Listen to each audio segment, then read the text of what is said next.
최신 지구촌 소식 만나보는 글로벌 리포트 시간입니다. 한국경제신문의 한경제 기자 나오셨습니다. 어서 오세요. 안녕하세요. 오늘 첫 번째 소식은 카리브해에 있는 IT 소식이네요. IT에서는 이제 경찰보다 깽단의 위력이 더 강하다. 무슨 소린가요? 네, IT는 지금 수도의 90% 정도를 갱단이 장악하면서 치안이 불안한 상황이라고 합니다.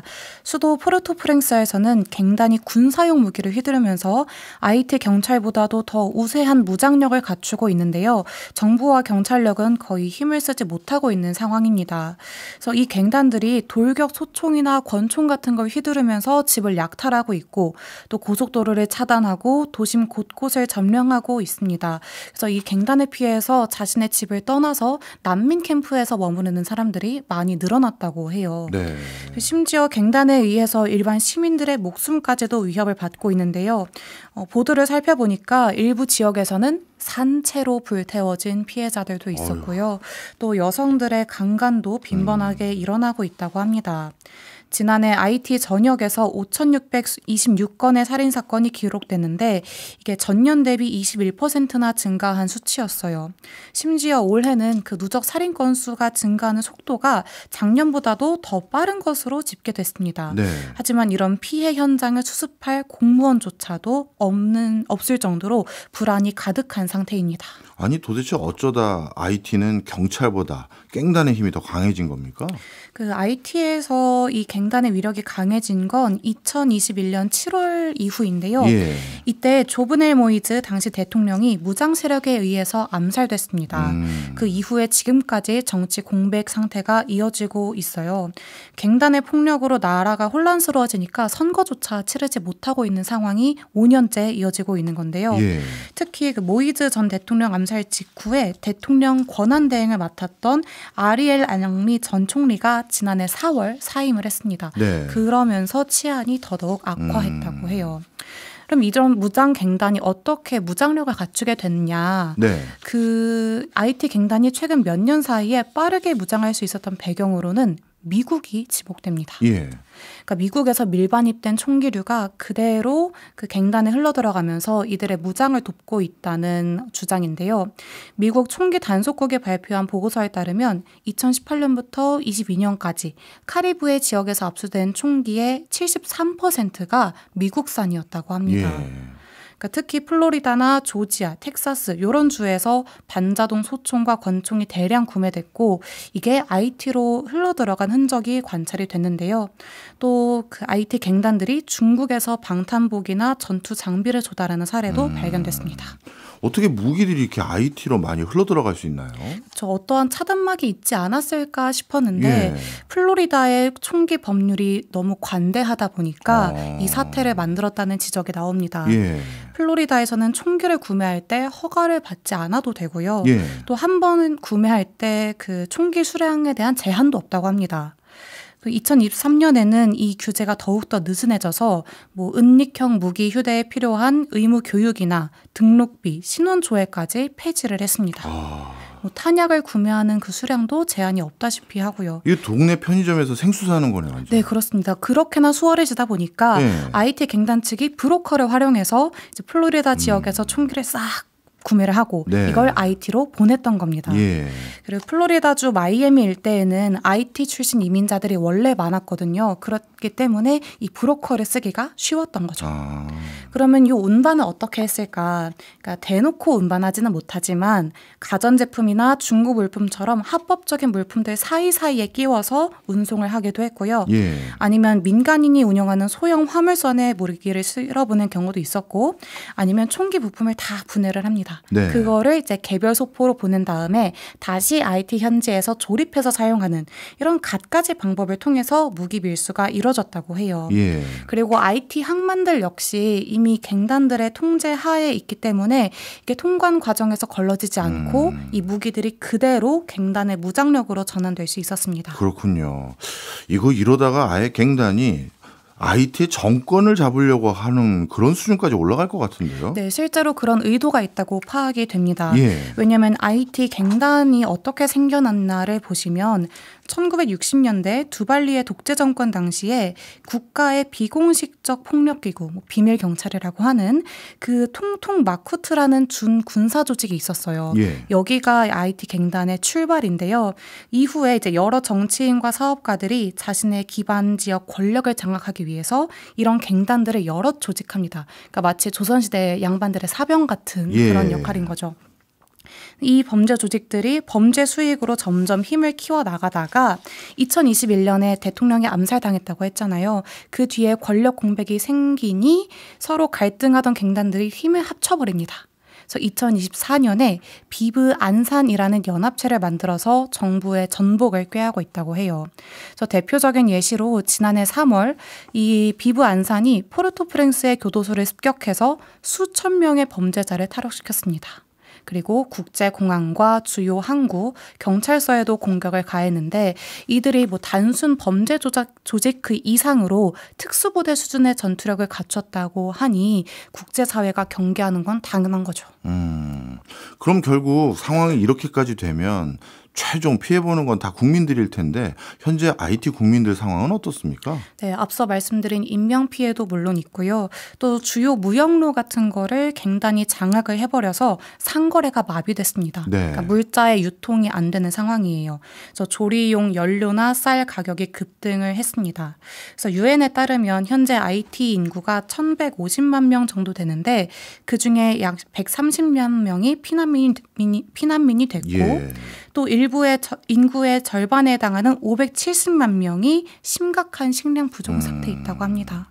또 학교는 문을 닫고 또 병원은 약이 없어서 제 기능을 하지 못하는 그런 혼란스러운 상황인데요. 네. 이렇게 버려진 동네들이 생겨나니까 갱단들의 힘은 더 강해집니다. 네. 그래서 수도를 장악했던 갱단들은 점차 수도 외곽까지도 힘을 뻗치고 있다고 해요. 예. 그래서 오죽하면 지난 5월에는 한 여성이 나서서 이 갱단원들을 살해하는 사건도 발생을 했는데요. 어떻게요? 이 여성분이 한 작은 마을에서 노점상을 하던 분이었다고 합니다. 예. 그런데 이 자기가 팔던 만두 같은 음식에 독극물을 아이고. 주입을 해가지고 예. 갱단원들한테 준 거예요. 예. 아유 고생 많으십니다. 우리 마을을 지켜주셔서 감사합니다. 이런 예. 식으로요. 갱단원들은 아무 의심 없이 그걸 받아 먹었는데 사실은 그게 치명적인 그 약품이 있었던 예. 그런 음식이었던 거죠. 그래서 이 여성이 경찰서를 찾아가서 자기가 이 짓을 저질렀다라고 범행을 자백했는데 그 이유가 무엇이었냐. 예. 갱단원들한테 가족을 잃은 경험이 있어서 이 같은 범행을 저질렀다라고 얘기했던 어떻게 보면은 이해를 할 수 있는 범행이 있었습니다. 아, 그렇군요. 이거 지금까지 쭉 설명해 주신 내용을 다 종합해 보니까요. 정말 미국이 자유롭기 어려울 것 같은 게 2021년에 당시 대통령이었던 모이지 대통령이 암살됐고 네. 그 뒤에 IT 전국이 혼란스러웠다고 말씀 주셨고요. 그런데 불과 2년 뒤인 2023년에 플로리다 지역에서 그동안 무기를 사용할 때 부여했던 여러 규제들을 대폭 폐지해서 완화했단 말이에요. 그러면 특히 또 플로리다 지방은 IT 사람들, 넘어온 사람들 많은 거 뻔히 아는 건데 이 무기들 당연히 IT로 흘러갈 줄 알았을 것 같은 생각마저도 드는데 어떻게들 평가하고 있습니까? 네, 그래서 미국도 국제적인 공조를 통해서 IT로 무기가 유입되는 걸 막아보려고 하기는 하지만 별다른 성과를 거두고 있진 못합니다. 유엔과 미 국무부가 카리브해 일대 불법 무기 밀수를 좀 차단하기 위해서 TF도 구성해보고 화물에 대해서 검사도 강화해보고 또 무기 밀거래 관련자를 체포하는 식으로 뭔가 액션은 취하고 있긴 합니다만 네. 이미 불법 무기 네트워크가 워낙에 조직화 있기 때문에 이걸 완전히 차단하기는 어렵다. 이미 그 좀 늦었다라는 평가가 나옵니다. 네. 그래서 총기 밀수를 차단하는 것이 급선무인데 이미 통제를 벗어났다는 거죠. 예. 그래서 이런 플로리다주의 느슨한 총기 규제가 어떤 나비 효과를 불러오고 있는지 IT의 사례가 잘 보여주고 있습니다. 네, 알겠습니다. 다음은 아예 미국 얘기네요. 올 초에 미국에서 에그플레이션, 쉽게 말해 달걀 값이 많이 오르는 현상이 일어났다고 하는데 여기에 동물복지 달걀 또 달걀 값이 이제 동물 복지가 달걀 값을 끌어올리는 요인으로 오해받고 있다고요? 네, 그렇습니다. 그러니까 최근 미국에서 케이지 프리 달걀이 빠르게 보급되고 있는데요. 그러니까 케이지 그 우리가 프리 없다는 거죠. 네. 그러니까 닭들이 조금 더 넓은 공간에서 자유로운 이동을 보장하면서 기르는 방식을 뜻하는데 이것이 가격 논란으로 이어졌습니다. 네. 그 올해 초 미국의 상황을 잠깐 설명드리자면 당시 조류 독감이 전역으로 확산하면서 달걀 값이 1년 전보다 55% 이상 급등하는 그런 에그플레이션이 일어났습니다. 예. 그래서 계란 12개의 전국 평균 가격이 6.23달러 정도였는데 이게 평균 가격이니까 일부 물가가 비싼 지역에서는 이거보다 더 값을 주고 사야 했던 상황이었던 거죠. 예. 근데 그 달걀이라는 식재료가 미국인들의 아침 식사에 굉장히 필수적인 재료거든요. 그런데 달걀 값이 오르고 또 공급이 많이 줄어들면서 품귀 현상이 일어나니까 마트에서는 1인 구매 수량까지도 제한을 했습니다. 네. 그래서 일각에서는 동물 복지를 이제 건드리기 시작했는데 동물 복지 기준을 높이느라 생산비가 올랐고 이게 전체 달걀 물가 상승을 이끈 게 아니냐 이런 주장이 나온 거죠. 동물 사육 환경 개선하는 건 사실 좋은 건데 이 그중에 대표적인 케이지 프리 이게 정말 달걀의 그 뭐랄까 가격 오르는 그것의 직접적인 원인이 맞습니까? 뭐 없다고 볼 수는 없을 것 같아요. 그러니까 핵심은 역시 가격인데요. 예. 이게 케이지 프리 방식이 기존 공장식 사육에 비해서 비용이 더 많이 들 수밖에 없습니다. 왜냐하면 일단 닭들에게 이동 공간을 보장해줘야 되니까 사육 예. 면적이 더 넓어야 하고요.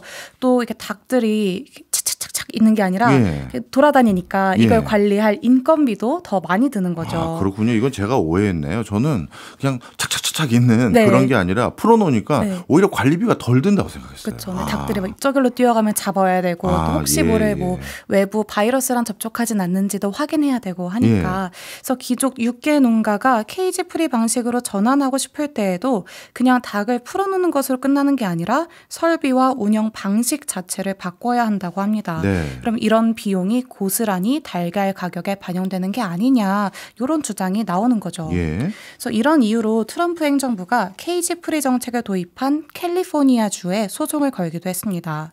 캘리포니아주가 2022년부터 주 내에서 판매되는 모든 달걀은 케이지 프리 방식으로 사육된 닭이 나은 것이어야 한다. 이렇게 규정을 했는데요. 네. 이제 트럼프 행정부가 워낙에 물가에 좀 예민한 정부이다 보니까 이 케이지 프리 사육을 강제하는 법안이 계란 가격을 올렸고 이것이 소비자 피해를 유발했다라고 공개적으로 지적했습니다. 예. 실제로 계란 가격이 가장 비쌌던 2023년 가격을 보면요.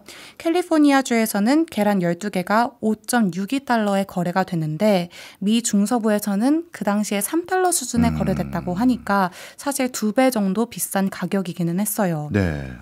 그래서 실제로 네바다주는 케이지 프리 확산 정책을 폈다가 지난 2월 이걸 잠시 거둬들였습니다. 계란값이 급등한 걸 관찰을 했고 또 소비자들의 불만이 이어지니까 이 관련 규제를 120일 동안 일시 정지하는 내용의 법안을 통과시켰습니다. 네. 또 이렇게 방사형 사육이 조류 인플루엔자에 취약하다는 지적도 있어요. 닭이 자유롭게 움직이는 만큼 바이러스와 접촉할 위험도 크다는 거죠. 그래서 동물 복지냐 아니면 공급을 좀 안정화하느냐 요걸 두고 각 진영이 대립하고 있습니다. 그렇군요. 실제 미국 소비자들의 반응은 어떻습니까? 비싸더라도 케이지 프리 계란을 사려는 수요가 늘어난 것으로 파악이 되는데요. 그래요. 닐슨에서 조사를 해봤더니 그 미국 소매업체에서 케이지 프리라고 표시된 달걀의 판매량이 6월 말 기준 최근 1년간 16% 늘었다고 합니다. 네. 그러니까 그 사이에 전체 계란 판매량이 1.6% 증가하는 것에 그쳤으니까 케이지 프리 계란의 인기가 상당하다고 볼 수가 있죠. 또 가격을 살펴보면 6월 말 기준에 케이지 프리 계란의 소매 가격이 1년간 39% 올랐는데 같은 기간 전체 평균은 55%나 올랐다고 해요. 그러니까 케이지 프리 계란의 상승률이 더 낮았던 거죠. 그러니까 원래 이 케이지 프리 달걀이 좀 더 비싸긴 하지만 가격 상승폭은 오히려 덜 했다는 겁니다. 네. 그래서 케이지 프리 사육 방식 때문에 계란 가격이 올랐다는 주장을 반박할 수 있는 데이터가 드디어 나온 거예요. 그렇네요. 그래서 실제로 업계에서도 계란 가격 급등이 조류 인플루엔자 때문이었다라는 주장이 견해가 주를 이루고 있다고 합니다. 그리고 소비자들의 그 취향도 조금 더 바뀌었는데요. 젊은 소비자들의 중심으로 윤리 소비가 확대되고 있는 상황이잖아요. 그래서 미국에서는 전체 닭 중에 케이지 프리 방식으로 사육되는 닭의 비율이 45.7%까지 확대됐다고 합니다. 예. 10년 전만 해도 이게 12.7%에 불과했으니까 지금은 전체 우리가 보는 닭의 절반 정도가 조금 더 자유로운 환경에서 자라고 있다라고 보시면 돼요. 네, 이거 소비자들의 취향도 케이지 프리 닭이 이렇게 선호도가 높다면 당연히 외식업계도 많이 사용하겠는데요. 네, 그렇습니다. 그래서 외식업계도 케이지 프리 계란 사용량을 대폭 늘린 상황인데요. 2010년대 중반쯤에 대형 외식업체랑 식품회사들이 케이지 프리로 전환하겠다라는 목표를 세웁니다. 그리고 그걸 달성하는 효과가 최근에 나타나기 시작을 했는데 예. 버거킹은 내년까지 100% 케이지 프리를 달성할 수 있다라는 전망을 내놨고요. 스타벅스는 이미 2022년부터 미국과 캐나다의 모든 매장에서 전면 케이지 프리 계란을 제공하고 있습니다. 그리고 치즈케이크 팩토리라는 회사도 전면 케이지 프리 달성 연도를 원래 2030년으로 설정했는데 워낙에 이걸 빨리빨리 달성을 했다 보니까 지난해 이미 글로벌리 케이지 프리를 달성했다고 선언을 했어요. 네. 이렇게 최대 공급처들이 케이지 프리 달걀을 원하니까 농가들도 빠르게 사육 방식을 바꿀 수밖에 없다고 합니다. 네. 왜냐하면 이런 대형 유통망에 들어가려면 어쨌든 그들의 니즈를 맞춰줘야 하니까요. 예. 생산자들과 유통사들이 소비자 선호를 따라갈 수밖에 없는 상황에서 물론 여전히 높은 생산 비용과 취약한 방역이라는 한계는 있기는 하지만 소비자들이 과연 어떤 쪽의 손을 더 많이 들어줄지 지켜봐야겠습니다. 예, 알겠습니다. 마지막으로 라스베가스 소식 한번 들어보죠. 라스베가스 그러면 향락의 도시 이렇게도 불렸던 곳인데 네. 요즘 TV 부쩍 줄었다고요? 네, 맞습니다. 뭐 호텔과 카지노에서 밤낮 없이 불빛이 흘러나오는 화려하게 빛나는 라스베이거스가 관광으로 먹고 사는 도시잖아요. 네. 그런데 최근에 라스베이거스를 방문하는 관광객들이 줄어들면서 이제 팁을 주 수입원으로 하는 바텐더들이나 딜러, 쇼걸들의 수입 역시 급감했다고 합니다. 예. 라스베이거스 관광청에 따르면 올해 1월부터 5월까지 라스베이거스를 찾은 관광객 수가 작년보다 6.5% 감소했다고 해요. 그리고 6월에 호텔 객실 점유율은 1년 전보다 15% 정도 줄었고 객실당 매출도 20% 가까이 빠졌다고 합니다. 라스베가스는 미국인들도 즐겨 찾는 관광지인데 이렇게 관광객이 크게 줄어든 이유가 뭔가요? 미국인들의 지갑이 얇아졌거든요. 그러니까 우선 여행을 갈 만한 심리적인 여유가 사라진 게 큽니다. 예. 미국인들의 소비 여력이 위축이 됐고 또 라스베이거스 현지 물가를 보시면 웬만한 여행지보다 많이 비싸다는 걸 느끼실 수가 있는데 뭐 현재 햄버거와 감자튀김 세트가 세금이랑 팁까지 포함해서 $30 정도라고 해요. 그런데 이게 4년 전만 해도 $17 수준이었으니까 네. 2배 가까이 오른 거죠. 예. 그리고 또 리조트에서도 뭐 얼리 체크인이나 기본 편의시설 이용에 추가 요금을 붙이다 보니까 우리가 뭐 카지노에 도착하기도 전에 내 지갑이 탈탈 털리고 있다. 이런 관광객들의 불만도 나온다고 합니다. 예. 그리고 라스베이거스의 시설들이 고급화되면서 일반 서민들에게는 오히려 심리적 장벽이 생겼는데요. 고급 리조트와 럭셔리 쇼 중심으로 관광 모델이 바뀌다 보니까 중산층 관광객들은 즐길 거리가 부족한 거죠. 예. 그래서 기존처럼 뭐 호텔과 식사, 공연 모두 가성비 있게 즐길 수 있었던 그런 라스베이거스의 매력이 점차 옅어지고 있는 겁니다. 그렇군요. 그리고 가장 결정적인 이유로는 이웃 국가들에서 라스베이거스를 찾는 발길이 많이 줄어들었다는 점에 있어요. 예. 캐나다 관광객 수가 눈에 띄게 줄어들었는데 그 화근은 트럼프 대통령이 만들었습니다. 트럼프는 또 여기에 또 어떤 또 화근이 됐나요?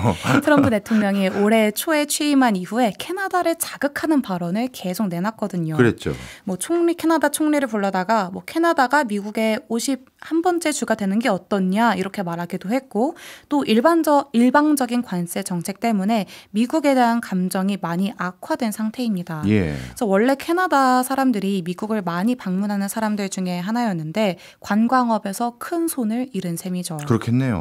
그래서 에어 캐나다가 승객 감소를 이후로 지난 3월부터 라스베이거스를 포함한 미국 휴양지로 가는 항공편 수를 줄였다고 발표를 했고요. 또 이와 같은 이유로 서유럽이나 멕시코 멕시코 관광객들도 미국에 대한 호감도가 많이 낮아졌다는 결과가 속속 나오고 있습니다. 그래서 전문가들이 이렇게 국제 관계가 악화하면서 발생한 관광 침체를 트럼프 슬럼프라고 부르더라고요. 예. 특히 관광 의존도가 높은 라스베이거스가 이러한 변화에 민감하게 반응을 하고 있습니다. 원래도 라스베이거스는 관광 의존도가 높아서 미국 경제가 기침을 하면 라스베이거스는 독감에 걸린다. 이런 말이 있을 정도였어요. 예. 그래서 이 여파가 이미 라스베이거스 고용시장에 나타나고 있습니다. 올해 미국 전체 고용 증가율보다 라스베이거스의 고용 증가율이 더 낮았어요. 그러니까 일을 하고 싶어하는 사람들은 많은데 호텔이나 카지노 쪽의 일자리는 줄어든 거죠. 결국 도시 전체의 위기까지 확산된 거네요. 네, 그렇습니다. 라스베이거스는 미국 중에서도 팁으로 이제 수입을 창출하는 사람들의 비율이 매우 높은 도시인데 예. 네바다 대학의 추산에 따르면 라스베이거스 메트로 지역에서만 약 18만 명이 팁을 주 수입원으로 삼고 있다고 합니다. 예. 그런데 팁 수입이 이렇게 갑자기 줄어버리니까 주거비 같은 고정비 지출을 감당할 수 없는 상황에 놓이게 된 거죠. 예. 그래서 트럼프 대통령이 지난달 여러 가지 법안을 통과시키면서 팁에는 세금을 매기지 않겠다. 이러한 정책을 통과시켰습니다. 예. 그런데 팁 자체가 줄어들고 있기 때문에 당장 소득이 회복되는 효과는 누리고 있지 못하다는 지적이 나옵니다. 또 어떻게 보면 관광객이 줄어들고 또 팁 수입이 줄어든 것이 트럼프 행정부의 경제 정책 때문이잖아요. 예. 그런데 트럼프 행정부가 이런 측면을 외면하고 그저 팁에는 소득세를 매기지 않겠습니다라고 이런 단기적인 처방만 내리는 것이 예. 비판을 불러일으키기도 합니다. 그래서 트럼프 대통령이 자국 우선주의를 기반으로 해서 무역 정책을 펼치고 있는데 오히려 그 정책이 미국 국민들을 힘들게 하는 건 아닌지 한번 생각을 해봐야 되겠습니다. 네, 사실 우리나라도 얼마 전에 미국과의 관세 협상이 15%로 타결돼서 잘했다 못했다 여러 가지 갑론을박이 있습니다만 바로 옆에 있는 캐나다는 기존의 25%에서 더 높은 관세를 부과하니까 캐나다 국민들이 진짜 라스베가스 구경 갈 마음이 싹 사라지겠네요. 그렇죠. 알겠습니다. 지금까지 한경제 한국경제신문 기자였습니다. 고맙습니다. 감사합니다.